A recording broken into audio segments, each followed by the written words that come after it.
Hey everyone, how's it going? It's either real Randy Chavez coming at you today with a Veve Omi Earth 2 update video. Guys, if you're new, welcome. If not, welcome back. I love y'all. Everyone say hello to Dashi. Hello, Dashi. Commenting, liking, subscribing is a free way to help support the channel. Non-free ways are Patreon and smashing that super thanks button down below.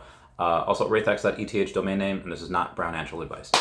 So, we'll start off with Earth 2 as normal, and there's a couple of things going on. Be advised, the drone footage, or I shouldn't say drone footage, the footage that Shane had showed yesterday, this is not a side droid. This is not a drone. This is just one of the vehicles that you might be able to make in the ecosim. So Shane goes on and responds to one of the things. One of the questions, somebody said, I had to drop the low quality to share it on Twitter, but the scene where you hit the building while playing in real time is impressive. My flying skills may be worse, but I won't get on your plane, but it does look like a side droid. What do you call it? Shane says it's not a side droid, it's one of the vehicles and ships you will be able to construct and produce via the ecosim. I like to think of it as a ship or aircraft. So you do have the side droids that are going to come, you do have the drone video game that's going to be released, and then you do have the ships or vehicles that you can make in the ecosim. Again, they're not going to, they haven't been teasing that like Hummer version of an E2 truck for like their health. Like they've been doing it because you're probably going to be able to have a bunch of type of cars in there. I could definitely picture if Tencent has anything to do with this, maybe Tesla.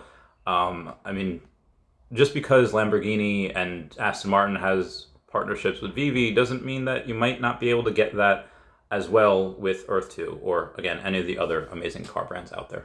And again, these things do not happen overnight. But I did message Arya Realty, who was talking to Shane the other day. He is trying to get Shane on the podcast. Me and him have been trying to fight for that forever. So I'm glad to see it's hopefully going to go to him. That'll be really fun for him to have the interview. In other news, we have people going on Facebook saying, I just purchased gems with Ethereum, which are really awesome that it's not just on Twitter, it's not just on Discord, it is in every facet of every single social media. Our good friend Justin, the payer of the Not Brown Angel Advice, had gotten to have Sam and Nick's Perfect Clips. They have 160,000 subscribers on there, and he did get them to look up Veve on livestream.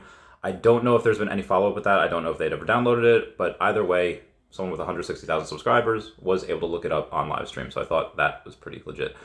I have gotten a little bit of feedback on the, Bill Gardner brought this to my attention, saying watching the Veve Magic stream, she showed a picture of David Yu's house, which showed basically a Christmas card from Vice President Kamala Harris. And again, I've gotten a little feedback and saying that, it does look like a generic Christmas card, which is fair, that's fine, it does, and I went over that in a video this morning, but on top of that, after doing some digging, Kamala Harris's husband used to be an IP lawyer and in entertainment, so there is that connection right there. Again, there is other things, like, again, that card may or may not have gone, or something like that may or may not have gone to tens of thousands, if not, over 100,000 people. But the fact that David had that there, I think that card means a little bit more. I think they are fairly well connected. I mean, when you very publicly donate to the relief effort in Ukraine, and they raised, I think, $750,000, about $750,000, and then when you also donate to the when you have Rewind Collective, run by Amar Singh and Givenchy, and a bunch of the Pride NFT profits go to LGBTQ plus charities, and that's something that Democrats really want to align themselves with. The U.S. government's probably going to take notice. These are not insignificant amounts. These are not like, oh yeah, let me throw $100 at it. This is hundreds of thousands of dollars. So I think there may be a connection there. In other news that's good for the space, we have Binance that confirms integration of Apple Pay and Google Pay, so huzzah for them. And then, Veve had mentioned the other day, and this was a couple days ago at this point, it says, hey Veve fam, no drop announcement until next week, which is this week now. In the meantime, we're continuing to work towards several platform upgrades and enhancements, which we'll have more updates on soon. I don't know about you, a few weeks ago, I was getting kicked out of the Veve app like every half hour. I was scrolling, I was doing my thing, and then it would log me out, and I'd have to go and log back in, and it was annoying, but I haven't gotten kicked out since then, so it's, knock on wood. So it seems that is one of the bugs that they have fixed. Every now and then they do go down for an hour or two, in the market or whatever, and that just seems like one of the things that they're fixing. But again, I didn't reread old news for my health. Akomi did retweet that, and I think Reese is the one that happens to run that account, and retweeted it saying, "Are you ready?" And that reminds me of the if anyone's ever watched Zoe 101, the theme song. Are you ready? Sorry. Again, David has teased RoboCop.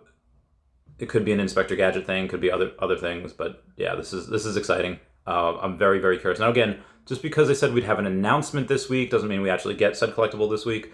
It's just the announcement. But again, we very well could get the collectible as well. Also, we do have Gwyn Tran, who went over on the Twitter and said, "Welcome home, Spider-Man," who bought it's a rare Spider-Man, but it's number 54 for him. So there's a lot of people stacking. I think Silicon Secure is stacking these as well, which I'm really excited about.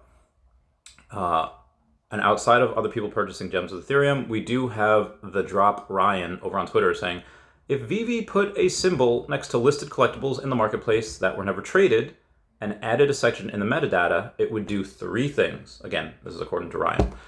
Incentivize purchasing at mint, incentivize holding, and make those pieces more desirable to own. And then he goes and says, hashtag VVFam, hashtag NFTs, hashtag NFT community. And I'll go over it point by point. Incentivize purchase at mint. Yes, because then you get a little symbol next to yours that says it's yours. You're the only owner. It's, pure. It hasn't been tainted by anyone else's hands. And yeah, fair point. Then, because again, for a badge, you do things for a badge. Deadpool almost switched sides in Civil War, not the movies, in the comics, because he was given another badge. For a bigger badge. That's just what people really like to showboat and flaunt. 2, incentivize holding. Yeah, I mean, when you have something, you don't want to let it go. When you go and when you have 69 sets, everyone comment nice down below for 69, and then you see something super on sale that you really want to get because it's super undervalued, and you have to sell one of your sets to get it, it's hard to do. I'm not saying I didn't do it. I completely did it. I got those Namors. But yeah, it sucked to do. When you get something, you seldom want to give it back. That's anyone. That's just human nature. And then you have, on number 3, make those pieces more desirable to own. But Chavez, once you buy it from someone from the secondary market, you're not going to have that diamond anymore. Correct. But what I think this does is it gives a premium to those that have the diamond thing, not because you're going to get that diamond. I don't think that diamond will carry over because, again, you don't have it from mint. You're going to get it from somebody else on the secondary market.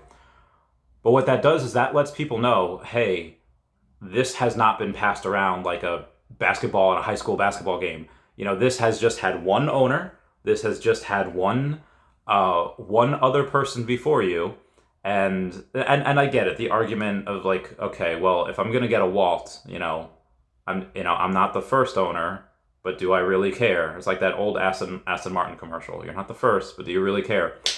I understand that. But again, premium prices, because those are going to be very, very scarce. A lot of things have been traded. A lot of things have exchanged hands. And really ask yourself the question and comment down below. Do you want something that has been tossed around like a hot potato? Or do you want something that has only had one other owner, or at the very least no other owners? You want that feeling of purity. Again, dare I say. And I guarantee you a lot of people will be willing to pay a premium for that. For example, I have 2 Veve logos that I minted myself. One I was given from David, and the other I had bought from somebody, and I paid him for it because it wasn't redeemed. It was an unredeemed code, so I paid him for it. Yeah, those I think carry a little bit of a premium. Also, in response to this tweet by Ryan, you do have a tweet by Veve Viral says, "Bruh, don't tell me all my dreams are coming true. Yes, yes, yes, please let's incentivize hitting buy now and diamond handing straight from the store." He had actually mentioned this in tweets several months ago, saying, "Imagine if each time we held a store purchase collectible for an entire year, the NFT earned a little diamond next to the edition number. I placed both an emoji and text-based diamond as examples. I think it could really help encourage diamond hands and add another fun layer." And I agree. And he says, "I genuinely believe Veve Official could make more moolah if they gifted a collectible, a diamond emoji next to each store-bought collectible that was held for 1 year by the original owner. This would encourage me to go for the drop each time that I was 50-50 about it going under retail. And Ryan responds, I love this idea. How didn't I see this? Thanks for sharing, man. I hope it happens. But more concerns on it. Kyle Willson goes and says people's main concern back then was that it might be too potent and keep people from trading as much. I love to hear what some thoughts on the flip side. I ran into that quite a bit. Ryan said the most important thing is incorporating ideas that continue to build collectors. Every decision should be aligned with the original mission and vision. Is trade volume aligned with that? And he said he's not sure. So Kyle says, true, and I agree, since I hold retail pieces for this reason, but that could be scary for licensors unless there is trade volume. That's the thing people were bringing up, with me at least. Could this be bad for licensors? I'll answer this and say, there are always going to be people that are going to trade, and they're going to like, yes, maybe a small amount of people, would not trade, that maybe would have. So these would-be traders are suddenly not trading. I don't think it's going to be a ton of people, but I do think that the people that would do that thing, as in holding and not trade, I think they're going to be very happy. Because again, that's just another layer of collecting, and this is a collecting app. So I think this is a very, very good idea. I stand behind this 100%. Now, if you do have licensors that go and say, hey, I'm going to opt out if you do this, like, okay, well, we could have it for every other collectible on the app. We don't have to have it for yours. I don't think licensors would do that because you don't want to be left out. Moving on, we do have Fanny Carbonell going and making status saying, making this bet, first appearance Wookiee on @Veveofficial in 2023. Now we do have Chrysanthemum, in the comics, and Chewie in the comics or whatever, but we don't have an actual Wookiee Star Wars thing. I would love that. And I was wondering, like, does Fanny know something? And then it's like, okay, she's in England right now at the UK. She is at Comic-Con, as Mrs. Goldstein from Fantastic Beasts. And she happened to take a picture with a Wookiee. So I was like, okay, all right, that's why. Also some good news for us in general, or not even good news, it's just interesting news. Gemini co-founder Cameron Winklevoss sends an open letter to DCG founder Barry Silbert asking him to pay back more than $900 million that he owes. Deadline is January 8th, and I'm not 100% sure what happens if he doesn't pay after that. Yeah. Anyway, moving on. For those of you that don't know, in the military, we have these things called CAC cards. They're called Common Access Cards, and they go in the virtual access gate. So yes, your CAC goes in the... I don't even want to say it. And just somebody sent this to me this morning, where it says CAC's out for Harambe. I thought that was the greatest thing. It is no news. It just thought it was funny. Anyway, moving on. Kyle Willson says, NVIDIA just turned top avatar platform Ready Player Me while building on ACE, which is known as Avatar Cloud Engine, that can be built on any engine at scale. Probably nothing. #Metaverse, #Veveverse, #Veve, #VeveFam, also #Earth2, because Ready Player Me is partnered with both Veve and Earth2. I think this is very, very good. And if we do not remember, let me remind you, let me spin you a yarn here. Over at DesignerCon, in the LA one, in November, they gave us a timeline for their rollouts. In phase 1, which is Q1 2023, you get the Veve home space and you get accessories. Pretty nice. In phase 2, which is Q2 of 2023, you get worlds. You get Veve City and IP branded worlds.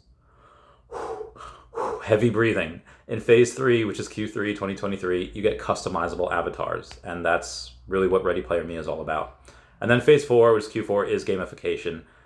Now, maybe each of these are delayed by a quarter or two, and say we only get phase 1 and phase 2. Okay, I'm fine with getting Veve home space and accessories in Q2, and I'm fine getting the worlds like Veve City and IP branded worlds in Q4, and not getting phase 3 or phase 4 until next year. But like I said, I'm willing to bet we at least get half of these, if not all 4. I'm very, very confident on a lot of these timelines. I'm very, very confident on the team. This is a chance to build. I'm very, very excited about this. Anyway, that's it for me. Comment down below your thoughts. Comment, like, and subscribe. It's good for the YouTube algorithm. Everyone say bye-bye to Dashi. Bye-bye, Dashi. I love you guys. Goodbye. Meow, meow.